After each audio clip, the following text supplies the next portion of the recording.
Bien, nous allons corriger l'exercice 2 de la feuille numéro 5. Alors, donc on considère E1, E2, E3 la base canonique de R3. D'accord, donc E1, E2, E3 la base canonique de R3. On considère F, donc une application linéaire, donc qui va de R3, d'accord, dans R3.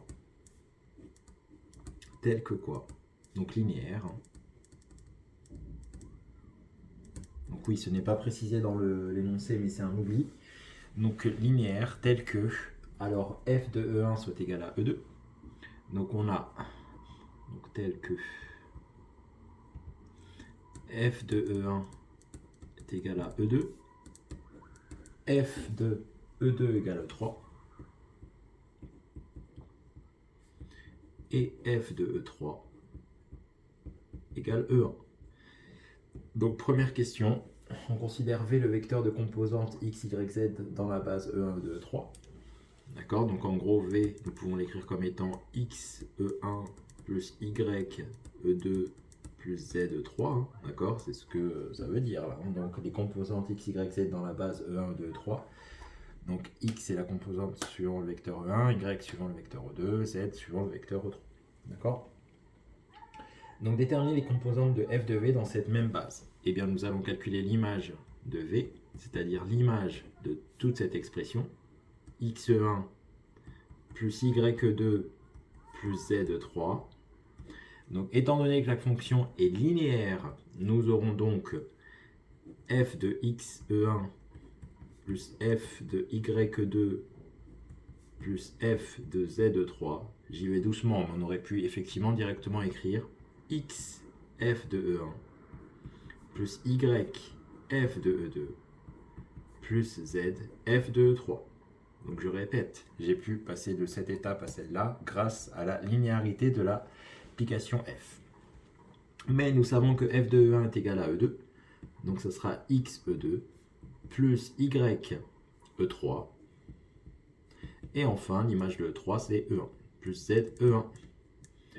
Voilà, donc au final,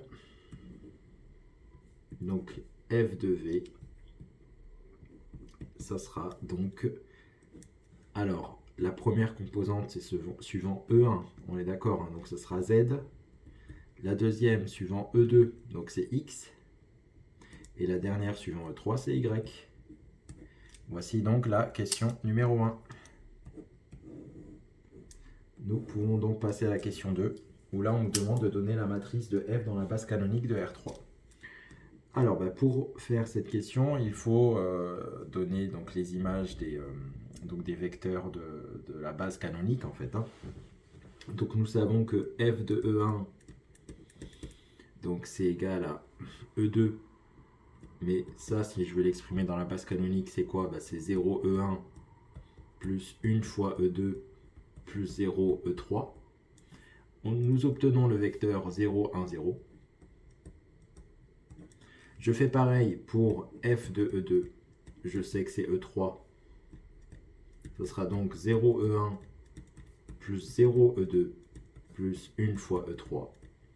Nous obtenons le vecteur 0, 0, 1. Et enfin, l'image de E3, c'est E1. Donc c'est 1 fois E1 plus 0 fois E2 plus 0 fois E3. Nous obtenons le vecteur 1, 0, 0. Ainsi, donc la matrice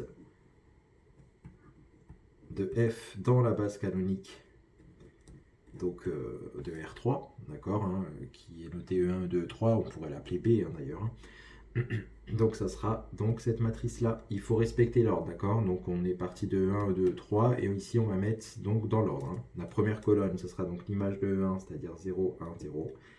La deuxième colonne, l'image de E2, 0, 0, 1. Et enfin la dernière colonne, l'image de E3, 1, 0, 0. Donc voici la matrice de f dans la base canonique de R3.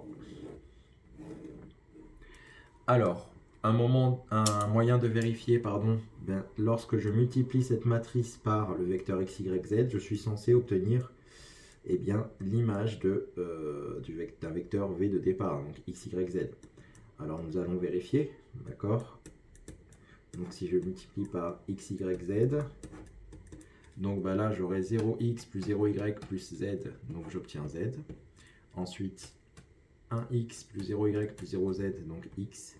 Et enfin 0x plus 1y plus 0z, donc y. Donc effectivement, hein, le produit d'une matrice 3 lignes, 3 colonnes par une matrice 3 lignes, 1 colonne nous donne une matrice 3 lignes, 1 colonne. Et là, si je regarde bien, nous avons la même chose, zxy, zxy. Donc c'est bon. Voilà, la matrice donc de F dans la base canonique de R3 est correcte. Nous pouvons passer à la dernière question. Donc la question 3. Donc où nous demandons ici donc le noyau de F et l'image de F. Alors je vais commencer par un petit rappel. Donc soit U. Donc ici on travaille, donc on va travailler de manière générale, hein, donc appartenant à E. D'accord, donc on dit que U appartient au noyau de F si et seulement si f de U est égal à 0 de F. Alors je vais peut-être juste faire un petit schéma pour bien illustrer la situation. Donc j'ai un ensemble de départ E, un ensemble d'arrivée F. D'accord, donc en gros tous les éléments qui ont pour image l'élément neutre de F sont dans le noyau de F, justement. D'accord? Donc, grand E, c'est l'ensemble de départ, hein, d'accord? Et grand F, c'est l'ensemble d'arrivée. Ici, nous, dans notre cas, on travaille avec une fonction qui va de R3 dans R3. Donc, grand E, c'est R3, grand F, c'est R3.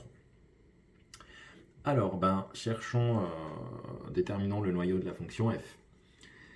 Donc, on va se donner soit U, donc qui est égal à x, y, z, donc un élément de R3. D'accord, donc eh bien U appartient au noyau de F si et seulement si quoi? Eh bien l'image de U est égale à 0 de R3. D'accord, je vous rappelle hein, que F va de R3 dans R3. Alors, mais l'image de U, si je reprends la réponse à la question précédente, hein, c'était ZXY. On doit donc avoir ZXY est égal à 0, 0, 0. Mais ça nous dit quoi? Ça nous dit que U est égal à l'élément neutre de R3. D'accord? Donc U doit être égal au triplet 0, 0, 0. Donc ainsi, le noyau. Donc le noyau de F est réduit à élément neutre de R3. Alors, pour déterminer l'image, nous allons utiliser le théorème du rang. Donc, le théorème du rang nous dit quoi?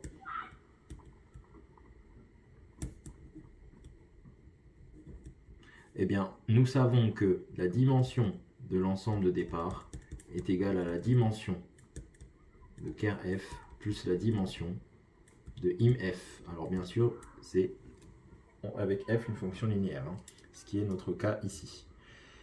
Alors, donc, nous devons avoir dim de R3 est égal à dim de ker F plus dim de im F. Alors, nous savons que dim de R3 c'est 3, que la dimension du noyau c'est 0, d'accord? Pourquoi? Parce que le noyau est réduit à l'élément neutre. Et donc, cette information, donc nous, en gros, c'est l'information importante que nous obtenons ici, hein, c'est que la dimension de l'image de F est égale à 3. Mais de plus, on sait que imf est inclus dans R3. D'accord? Je rappelle hein, que effectivement la fonction f va de R3 dans R3. Donc les images sont incluses dans R3. Sachant que c'est inclus dans R3 et que c'est de dimension 3, eh bien, on en déduit que image de f est égale à R3. Et c'est terminé pour cet exercice.